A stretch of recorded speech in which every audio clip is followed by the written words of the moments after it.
बिस्मिल्लाहिर्रहमानिर्रहीम। अस्सलाम वालेकुम नाज़रीन, आप यूट्यूब चैनल देख रहे हैं। मैं इमरान ख़ान हूँ। नाज़रीन, अब मैंने कुछ वीडियोस देखी हैं जो सोशल मीडिया पे गर्दिश कर रही हैं। असदुल्ला खान साहब हैं, हमारे बड़े अच्छे जर्नलिस्ट हैं और बड़े तगड़े सहाफ़ी हैं, बड़े मजबूत असाब के मालिक हैं। मैंने उनके साथ बहुत काम किया हुआ है। जब वो इंटरव्यू कर रहे थे ना उस आदमी का जो सैलाब के पानी में से निकल कर आया हुआ है, तो वो खुद बात करते करते एकदम पूरी तरह हिल गए थे और उनको बड़ा सदमा पहुंचा था कि ये बंदा बात क्या कर रहा है। वो ऐसी खौफनाक बात थी। ये आदमी सैलाब के पानी से निकल कर आया तैरता हुआ, इसका पूरा वजूद, इसके कपड़े गीले थे और जब ये बाहर आया तो लोगों ने बताया कि वहाँ से एक आदमी पानी में से निकल कर आया। तो असदुल्ला साहब ने इसका इंटरव्यू किया तो ये पानी में से ऐसे निकला कि इसके बाद ड्रम थे, ड्रम जो होते हैं ना छोटे ड्रम, उनके अंदर वो उसको टाइट कर ले तो उसके अंदर हवा भर जाती है, फिर वो पानी में डूबता नहीं, आप उसे सहारा ले सकते हैं। तो एक आधा बंदा जो थोड़ा बहुत हाथ पांव मारना जानता हो वो उसके सहारे कुछ दूर जा सकता है पानी में। अब सैलाब के पानी में से ये बंदा निकल कर आया। जब असदुल्ला खान साहब ने इससे पूछा तो इस बंदे ने क्या कहा, वो सुनकर मेरे भी रोंगटे खड़े हो गए। ये बताता है जी कि मैं 4 दिन तक पीछे पीछे भागता रहा हूँ इंतजामिया के, हुकूमत के, जो यहाँ पे मेजर मौजूद है उसके भी, जो रेस्क्यू वाले उनके, सबका कहते मैं सबके पीछे भागता रहा हूं, मुझे किसी ने मदद नहीं दी। 4 दिन हो गए मेरे घर वाले फंसे हुए हैं पीछे। तो फिर वो ये बताता है कि जी किराए पे हमने एक कश्ती ली, बंदोबस्त किया और उसके अंदर हम बैठे, मगर वो कश्ती डूब गई एक दरख्त के साथ लगी आके। अब कई जो दरख्त है या उनके बुड हैं वो नीचे हैं पानी में ना, तो ऊपर पानी भर गया है, कई दरख्त नीचे रह गए हैं। अगर ज्यादा पानी है, बाद कई दरख्तों को काटा हुआ होता है तो वो नीचे रह जाते हैं। तो वो दरख्त से कहीं टकराई है या किसी चीज से वो कश्ती टकराई है, उसने तो दरख्त बोला, वो कहते जी कश्ती डूब गई है। और असदुल्ला साहब ने उससे पूछा फिर अब वो पहुंच गए आपके घर वाले यहाँ पे? उसने कहा नहीं जी नहीं, वो सारे मर गए, वो कश्ती डूब गई है, मेरे घर वाले सारे मर गए। और ये इतना तकलीफ दे मंजर था जब मैं उसकी बात सुन रहा था। वो ये कहता जी रात के 9 बजे कश्ती डूबी है और ड्रम के साथ वो रोता हुआ वो शख्स बाहर निकला। ऐसे अफसोसनाक बना देना। एक औरत की मैंने वीडियो देखी, वो वहां पे दरिया के किनारे चलती जा रही है और चीखती जा रही है मेरे बच्चों को बचाओ, मेरे बच्चों को बचाओ, वो चिल्ला रही है। एक और मैंने बंदा देखा, वो अस्पताल के अंदर सरकारी अफसरान के सामने बिलक बिलक के रो रहा है, दाड़े मार के रो रहा है कि बचा लो हमें। ये नाज़रीन अजीबो गरीब मनाजिर मैं देख रहा हूं। एक बहुत बड़ा डिजास्टर है जो आया हुआ है इस वक्त जनूबी पंजाब में। खास तौर पे ये 2 इलाके जो हैं, जलालपुर पीरवाला और अलीपुर, इन 2 इलाकों में बहुत बड़ी तबाही हुई है, जबकि हुकूमत जो है वो वहां किनारे पे बैठ के तालियां बजा रही है। वो मनाजिर भी मैंने देखे, अफसोस के साथ मुझे बताना पड़ता है। अपनी सीनियर सूबाई वजीर को बिठाकर गई मरियम नवाज कि यहां बंद पे बैठेगी, और वो वहां इस कार्रवाई में रोजाना के हिसाब से लाशें मिल रही हैं। 20 दिन का बच्चा डूबा है वहां पे। मां अपने बच्चे को नहीं छोड़ती, आपको पता है। 20 दिन का बच्चा लोग कह रहे हैं वहां पे डूब गया, छोटा बच्चा, और बहुत सारी लाशें पानी में मौजूद हैं। ये लोग दावे कर रहे हैं, लेकिन वहां पे जो सीनियर सूबाई वजीर है वो बैठ के क्या कर रही है, तारीफें कर रही हैं एक दूसरे की तारीफें कर रहे हैं, ब्यूरोक्रेसी की, अपने लोगों की, अपनी जात की, और अपनी जाती तशहीर की जा रही है। और फिर वहां पे बैठ के तालियां पीटते हैं, गरीबों की लाशों पे ये लोग तालियां पीटते हैं। ये वहां पे इनको लोगों की तकलीफों का एहसास है, सिर्फ इतना इनको एहसास है। वो एक नौजवान की वीडियो भी आई, वो बेचारा कह रहा है जी आप सारे मुआवजे बता रहे हैं, जानवर का इतना मुआवजा देंगे, फसल का इतना मुआवजा देंगे, घर का इतना मुआवजा देंगे, हमें मरियम नवाज ये भी बताया कि हमारी लाशों का हमें कितना मुआवजा देगी। और उसने क्लेम किया कि जब ये पानी सूखेगा या जब हमारे इलाकों से पानी निकलेगा तो इतनी लाशें निकलेंगी। उसने ये क्लेम किया कि सैकड़ों, लेकिन मैं आपको ये बता रहा हूं ये बहुत बड़ा डिजास्टर है नाजरीन। ये छोटा इलाका नहीं है, ये बहुत बड़ा इलाका है और ये बहुत बड़ा जुर्म हुआ है। ये इतना बड़ा डिजास्टर है और इतना बड़ा सानिया हो गया जो अभी तक पाकिस्तान के मीडिया ने आपको बताया ही नहीं। पाकिस्तान की एस्टेब्लिशमेंट भी इसको छुपा रही है, पाकिस्तान की हुकूमत भी इसको छुपा रही है। कोई आपको नहीं बता रहा कि कितने लोग मारे गए हैं। मुझे खदशा है, या जिन लोगों ने मुझे मैसेजेस किए या जो चीजें मुझे बताई हैं वहां पे, उनको अगर कोई भी अक्लमंद आदमी कैलकुलेट करे तो उसको अंदाजा हो जाएगा कि एक बहुत बड़ा इंसानी अलमिया हो चुका है जनूबी पंजाब में।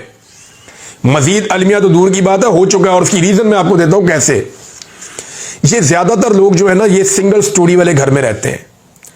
इनके घरों की 2 मंजिलें नहीं होती, गरीब लोग हैं, कच्चे कोठे हैं, बालों वाली इनकी छतें हैं और ये लिपाइयां करके दीवारें बनाते हैं।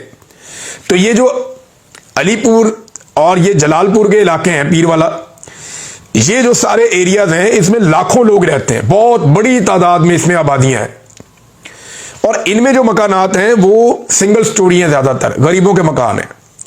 तो वो अपनी गंदम, अपना आटा, चावल, दालें, अव्वल तो ये रोज बरोज सामान खरीदते हैं और जो इनके खाने पीने की चीजें स्टोर करने वाली होती हैं वो निचले फ्लोर पे स्टोर होती है, वो ऊपर कहीं नहीं होती। इन इलाकों में पानी आना भी नहीं था, यहां पे पानी छोड़ा गया है और नाकिस मनसूबाबंदी की गई है और जानबूझकर पानी छोड़ा गया है। यानी इंतजामिया को पता था वो क्या करने जा रहे हैं, उन्होंने बहुत बड़ा जुआ खेला इंसानों की जिंदगी के साथ। ये मैं आपको जिम्मेदारी के साथ कह रहा हूं, ये आमिर मतीन साहब का आप ट्वीट पढ़े ना, आपको कुछ चीजों का आइडिया हो जाएगा। ये उन एरिया को बहुत अच्छी तरह जानते हैं और बड़े सीनियर जर्नलिस्ट हैं। वो ये कहते हैं कि क्या जलालपुर पीरवाला और अब अलीपुर में जो आफत आई है वो कुदरती आफत है या इसमें गफलत है, सियासी मफादात या इंतजामी नालायकी इसमें शामिल है। इन इलाकों के लाखों लोगों को डुबोना नहीं चाहिए था। अगर हुकूमत अपने बनाए हुए प्लान पर चलती, क्योंकि मुख्तस शुदा शेरशाह और मोहम्मद वाला बंद नहीं तोड़े गए, ये 2 बंद क्यों नहीं तोड़े गए, ये सवाल आमिर मतीन साहब ने उठाया कि वक्त पर जो मुख्तस किए गए थे, आपने पहले से आपने बताया होता ये बंद हम तोड़ देंगे और इससे पानी का फ्लो इधर को घुसेगा और वापस ये पानी का फ्लो दरिया के अंदर शामिल हो जाएगा या दरिया सिंध में जाके मिल जाएगा, तो फिर तो बचत हो जाती है। उन्होंने साथ मैप भी लगाया हुआ है कि अगर ये शेरशाह वाले और मोहम्मद वाला बंद नहीं तोड़े गए, इनको मुख्तस करने पर सालों मेहनत की जाती है इन बंदों को, ताकि पानी कम से कम नुकसान के साथ गुजर जाए। पूरी तसल्ली की जाती है कि पानी का बहाव रहे। शेरशाह से निकला पानी दरियाए सिंध में या आगे फिर दरियाए चनाब में मिल जाना था, जबकि अलीपुर और जलालपुर में पानी अब खड़ा हो गया है जाके, जहां पे इन्होंने बंद तोड़े। किसने ये फैसले किए और क्यों किए, इसकी तफ्तीश होनी चाहिए। कौन करेगा? अदालतें कंप्रोमाइज्ड हैं। जस्टिस आलिया नीलम तफ्तीश करेगी। वो इस बात पे खुश है कि मरियम नवाज उनकी वजीर आला है। सारी जिंदगी जस्टिस आलिया नीलम साहबा की जो वालदा है, उन्होंने, इनकी फैमिली ने नवाज शरीफ साहब के कारकुनों का किरदार अदा किया है। मियां नवाज शरीफ साहब के घर की बैक साइड पे एक मोहल्ला है जहां पे ये रहते थे, इत्तफाक अस्पताल की बैक साइड पे, और वहां पे ये मशहूर है वकीलनी के नाम से कि यहां पे वकीलनी रहती है आलिया नीलम साहिबा। अब वो चीफ जस्टिस बना दी गई है इस्लामाबाद लाहौर हाई कोर्ट की। उन्होंने ये पता करना है, वो तो सवाल ही पैदा नहीं होता कि कभी आंखें खोलें और वो देखें इन चीजों को ना। उनका तो शरीफ खानदान से ताल्लुक जो है, रजिस्टर्ड पुराना ताल्लुक है उनके खानदान का, तो वो तो इनकी नाअहली के ऊपर आंख खोलने से रहे। क्या मिलिट्री एस्टेब्लिशमेंट करेगी? वो इस जुर्म के अंदर शामिल है। ये तो जो जुर्म ये कर रहे हैं इसके अंदर मिलिट्री एस्टेब्लिशमेंट शामिल है और वो कभी भी इनको नाकाम होता हुआ या नामुराद होता हुआ नहीं देख सकती। पाकिस्तान चाहे बर्बाद हो जाए, कौन करेगा इंसाफ? अवाम ही करेगी। ये जब करेगा मेरा रब इंसाफ करेगा और अवाम को इसके लिए हथियार बनाएगा। ये वक्त हम देखेंगे इंशाल्लाह। लेकिन यहां पे बात यह है कि ये बंद क्यों तोड़े गए और इतना बड़ा जुआ क्यों खेला गया। बंद वो तोड़े जाते हैं जिनके पीछे कई सालों की मेहनत होती है कि अगर ये वक्त आया तो ये बंद तोड़ेंगे और यूं पानी निकल जाएगा। ये नहीं होता कि आप एक ऐसा बंद तोड़ दें जहां से पानी इलाकों में दाखिल हो और घरों में जाके खड़ा हो जाए और हफ्तों तक वहां पे खड़ा रहे। ये तजर्बा नहीं होता, ये पाकिस्तान में किया गया है। अब मैं आपको बताता हूं कि ग्राउंड फ्लोर के ऊपर, नीचे वाले फ्लोर के ऊपर सारी खाने पीने की अशिया थी। जब पानी आया तो उससे पहले बताया नहीं गया लोगों को, वार्निंग का कोई सिस्टम नहीं था, क्योंकि इन इलाकों में पानी आना ही नहीं था, प्लान तो कहीं और का था। तो यहां के जब बंद तोड़े गए और अचानक अनाउंस किया गया तो लोग नहीं निकल पाए, लाखों लोग अपने अपने इलाकों में रह गए। पानी जब बहुत चढ़ गया, घरों के अंदर दाखिल हो गया, तो उन्हें समझ आई लोगों को यहां से निकलना है। अब निकले कैसे? तो लोग अपनी छतों पे चढ़ गए, अपना जो कीमती सामान है उन्होंने ऊपर कहीं रखा और छतों पे चढ़ गए। अब डर इस बात का था कि हम यहां से चले गए तो हमारी चोरी हो जाएगी, और वहां पे चोरियां हो भी रही हैं। आज भी चोर पकड़े गए हैं, सरकारी गश्ती के अंदर चोरी कर रहे थे आके। तो ये लोगों को डर था कि हम यहां पे छोड़ के भी जा नहीं सकते। लेकिन फिर जब खुराक ना हो तो आपको 1-2 दिन के अंदर एहसास होता है कि खाने के लिए कोई चीज नहीं है, अब गुजारा कैसे करें। तब लोगों ने निकलने की ठानी। अब निकलने का रास्ता कोई नहीं था। बाहर कहीं पे 6 फुट पानी है, कहीं पे 16 फुट पानी है, कहीं 20 फुट पानी है, कई बड़े बड़े दरख्त भी पानी के अंदर डूबे हुए हैं। अब लोग निकल नहीं पा रहे थे।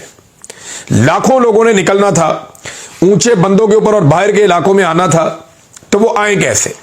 आने के लिए रास्ता कोई नहीं है, और जो रास्ते हैं उनके ऊपर बहुत सारा पानी है, और पानी से गुजरने के लिए गाड़ी, साइकिल, घोड़ा, गधा, कोई चीज काम नहीं होती। आपको कश्तियां चाहिए, और वहां लोगों के पास कश्तियां ना होने के बराबर थी। हुकूमत ने जो कश्तियां दी, वहां पे पहले 11 कश्तियां पहुंचाई, जिनमें से 9 खराब थी, इंजन ही काम नहीं कर रहे थे, बेड़ा ही गर्क था, काम हो ही नहीं पा रहा था, लोग निकल ही नहीं पा रहे थे। फिर वहां पे प्राइवेट लोग अपनी कश्तियां लेकर पहुंचे। जब इन्होंने फोन किया मकामी लोगों ने कि हमें कश्तियां चाहिए, हमें मदद चाहिए, तो जो प्राइवेट लोग हैं वो अपनी कश्तियां मुख्तलिफ इलाके से, दरिया सिंध से, इधर उधर से लोग लेकर आ गए, और उन्होंने पैसों के एवज लोगों को बाहर निकालना शुरू किया। कुछ फलाई तंजीमें हैं जिनमें 2-4 तंजीमें बड़ा अच्छा काम कर रही हैं, उन्होंने लोगों को निकालना शुरू किया, लेकिन बहुत बड़े पैमाने पर इवैक्यूएशन थी। वो लोगों की इतनी कैपेसिटी होती है, 10,000, 5,000, लाखों लोगों को निकालना था, तो लोगों को निकाले कैसे? अब लोगों ने अपनी मदद आपके तहत, लोगों को आइडिया हो गया कि हमारे मोहल्ले में, हमारे इलाके में कोई कश्ती नहीं आ रही, बिजली भी बंद है, मोबाइल फोन की बैटरियां खत्म हो गई हैं, अब राब्ते नहीं हो पा रहे, हम करें क्या? तो फिर लोगों ने अपने तौर पे निकलने का फैसला किया, और कोई ड्रम के ऊपर लटक के निकला, किसी ने किसी और चीज से अपनी एक छोटी सी कश्ती बनाई, कोई ऐसे निकला। तो लोग मुख्तलिफ तरीकों से वहां से उन्होंने निकलना शुरू किया कि बंद पे पहुंचे और वहां से मदद लेकर आए। और जो प्राइवेट कश्ती वाले हैं वो तो ऐसे भी थे जो लोगों को बिठाते थे, पानी के सेंटर में जाके लोगों से कहते थे और पैसे दो, नहीं तो हम वापस जा रहे हैं, आपको फिर छोड़ देंगे। ऐसे ब्लैकमेल किया, बंदे गिरफ्तार भी हुए। तो अभी भी बहुत सारे लोग अपने अपने घरों पे, दरख्तों पे, ऐसी जगहों पे जो ऊंची है वहां पे पनाहे लेकर बैठे हुए हैं।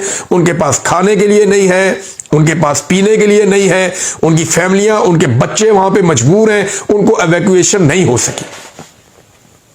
कोई कितना कर सकता है? हमने भी कश्तियां भेजी हैं, कुछ कश्तियां पहुंच गई हैं, कुछ आज पहुंच जाएगी, कुछ और हम कोशिश कर रहे हैं हमें बाजार से मिल जाएं, अवेलेबल भी नहीं है मार्केट में। ये ऐसी आइटम तो है नहीं कि पड़ी हुई हो और आप खरीद लें।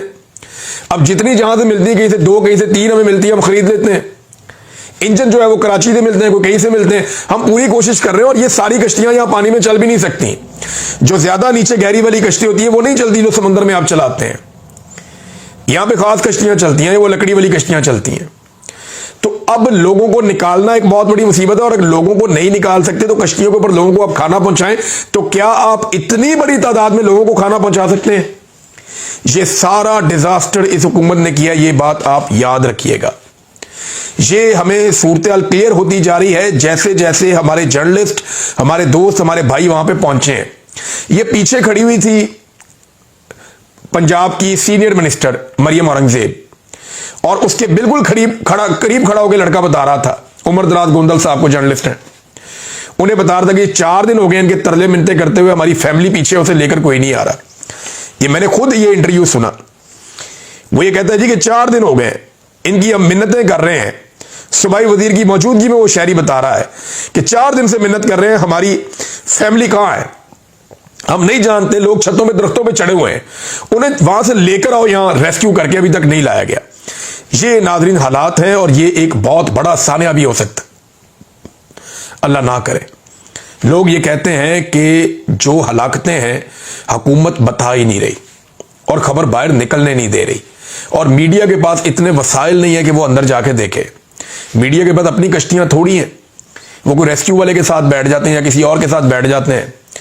तो मैं जो अपनी टीम है उनसे गुजारिश करूंगा कि एक कश्ती को कम से कम सिर्फ इस काम के लिए आप मुख्तस करें, जो जाए और जाकर सारे इलाकों को देखे और पता करे कि वहां पे कितना नुकसान हुआ है और कितने लोग अभी तक फंसे हुए हैं। रेस्क्यू का काम भी जो है वो साथ साथ जारी रहना चाहिए। लोग जो बाहर आए हैं वो भूखे हैं, परेशान हैं, दुखों से निढाल हैं। ये हालात कर दिए इन्होंने पंजाब के, और ये इसको भी एक अपॉर्चुनिटी के तौर पे ले रहे हैं कि मेरी फोटो सारे देख लें किसी तरह। लैट्रीनों तक पे इन्होंने अपनी फोटो चिपका दी, कोई जगह नहीं छोड़ी, मस्जिद पे फोटो लगा दिया अपना, सीरत नबी का बोर्ड है उसके ऊपर भी फोटो अपना चिपका, कोई जगह नहीं छोड़ी इस खातून ने। एक पागलपन है जो पंजाब के ऊपर मुसल्लत कर दिया गया है, और जो मुसल्लत करने वाले हैं वो कह रहे हैं जी इसको हम पाकिस्तान पे भी मुसल्लत करेंगे, एक वक्त आएगा, खुदा ना खास्ता। ये ऐसा ज़हनी मर्ज है, ये पूरे मुल्क को दीमक की तरह खा जाएगा। ये इतने पागल लोग हैं, लेकिन इन्हें समझ ही नहीं आ रही। ना मिलिट्री एस्टेब्लिशमेंट जो है उन्होंने तो ये सोच लिया कि ये हमारी इंश्योरेंस पॉलिसी है और हम इनकी इंश्योरेंस पॉलिसी है। अब नाजरीन, लोग किस हालत में हैं मैंने आपको बताया और उसकी वजह भी मैंने आपके सामने रखी है। ये बंद तोड़ने के फैसले सियासी बुनियादों पे हुए हैं और शोबदाबाजों ने किए हैं और एक बड़ा डिजास्टर हो चुका है, लोगों को बचाया नहीं जा सका बदकिस्मती से। मैंने आपको आमिर मतीन साहब का ट्वीट भी पढ़ के सुना दिया। अब नाज़रीन, मादनियात का जो एक इन्होंने मुआहदा किया, जहां पे आर्मी चीफ भी थे, वजीर आजम भी था, जहां पे वो डिप्टी वजीर आजम भी थे, ये सारे इकट्ठे थे वहां पे, जाली वजीर आजम है। बहरहाल इसके ऊपर एक जुल्फी बुखारी साहब ने ट्वीट किया और एक बड़ी अहम चीज पे निशानदेही की, और जब हमने गौर किया तो वो बुखारी साहब ठीक बात कर रहे हैं। देखिए, chief of the army staff से लेकर प्राइम मिनिस्टर और डिप्टी प्राइम मिनिस्टर और पूरी काबीना सब ने एक ऐसी कंपनी के साथ एमओयू पर दस्तखत कर दिए सोने, तांबे और रेयर अर्थ मिनरल के लिए, जो एक बड़ी छोटी सी कंपनी है, बिल्कुल ही फारक कंपनी, कोई खातिर खा मालियत ही नहीं है इस कंपनी की। इसकी सालाना आमदनी जो है वो $7 मिलियन, कुछ भी नहीं है, जीरा है, छोटा सा, बिल्कुल आटे में नमक के बराबर, कोई औकात ही नहीं है कंपनी की। $7 मिलियन, पाकिस्तान की नॉर्मल कंपनियों की इतनी वर्थ होती है। $7 मिलियन से कम की वर्थ है इसकी सालाना, और इस कंपनी के साथ पाकिस्तान ने मुआहदा कर लिया इतना बड़ा। ऐसे गैर तजर्बाकार खिलाड़ियों के बजाय आलमी सतह की आला दर्जे की जो कानकुनी की या मादनियात निकालने वाली जो कंपनियां हैं, पाकिस्तान ने उन्हें शामिल क्यों नहीं किया, उनके साथ बात क्यों नहीं की? और आईएसआई और एमआई जो है, अगर आर्मी चीफ को इसमें शामिल कर रही थी तो वो इसके बारे में तहकीकात कर सकते थे। इसके बजाय उन्होंने उमर फारूक ज़हूर, एक बैनुल-अक़वामी तौर पर मशहूर मुजरिम, को इस धोखाधड़ी का सौदा करने की इजाजत दी। अब ये उमर फारूक ज़हूर साहब कौन है जिनके बारे में वो कह रहे हैं कि बैनुल-अक़वामी तौर पर ये मुजरिम है? ये वो शख्स है जिसने तोशा खाना के मामले में इमरान खान साहब के खिलाफ गवाही दी, और तोशा खाना वाली जो घड़ी है वो इस बंदे ने परचेज की थी बाद में, और ये वही बंदा है जिसको पाकिस्तान में बुला के बार बार अवार्ड भी दिए जाते हैं, तमगे बनाए जाते हैं। ये वो बंदा है उमर फारूक ज़हूर। ये पूरा सिस्टम इसके ऊपर बड़ा मेहरबान है।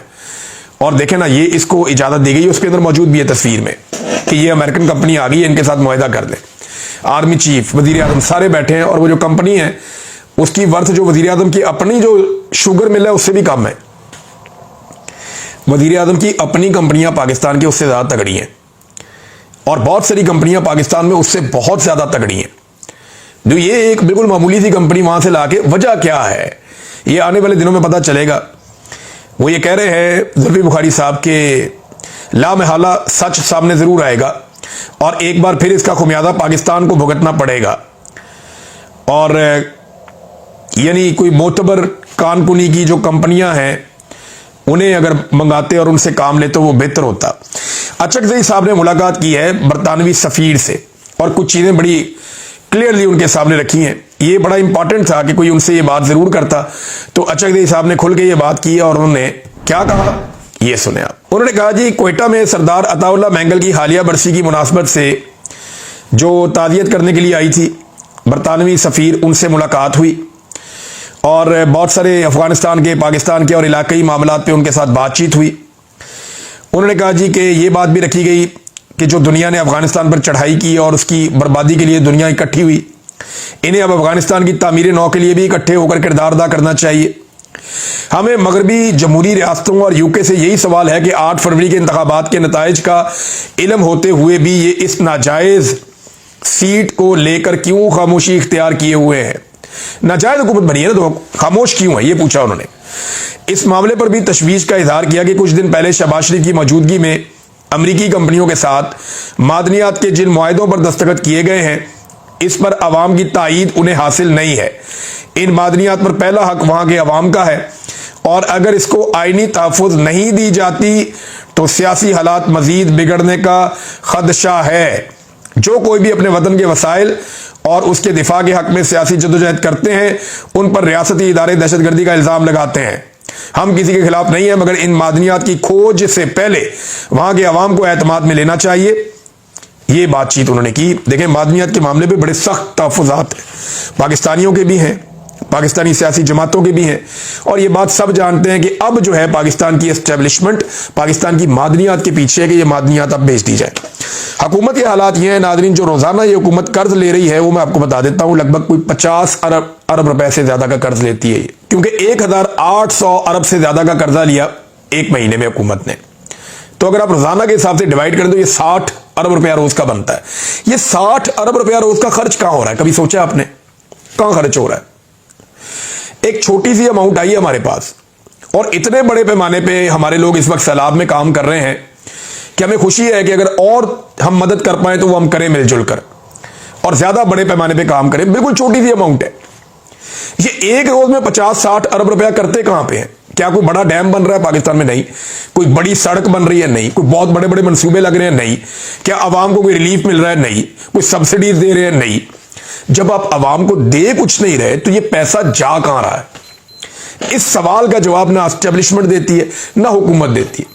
कोई नहीं बताता कि ये पैसा जो रोजाना की बुनियाद पे ये ले रहे हैं ये पैसा जाता किधर है और ये किसकी जेब में जाता है, या इससे अगर कुछ बन रहा है तो हमें हिसाब किताब देना, हमें बताएं कि ये कौम ने पैसा वापस करना है, आपने तो नहीं करना, आपने तो भाग जाना इस मुल्क से।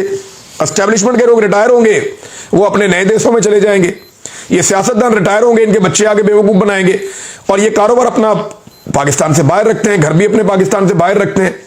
तो इनके लिए ना बड़ा सिंपल फॉर्मूला है, ये 1-1 रुपए का जवाब दें कौम को, जो जवाब ये कौम को नहीं देते। नादरीन, आज तोशाखाना 2 की समाअत थी जो दोबारा से कैंसिल कर दी गई है। वजह क्या है? इमरान खान साहब के वो सख्त बयानात जो पाकिस्तान की मिलिट्री एस्टेब्लिशमेंट को बुरे लगते हैं। इमरान खान साहब से जब भी लोग मिलते हैं वो बड़ी सख्त बात करते हैं, स्टेट बात करते हैं। लिहाजा एक मरतबा फिर तोशाखाना 2 की समाअत जो है उसको कैंसिल किया गया है।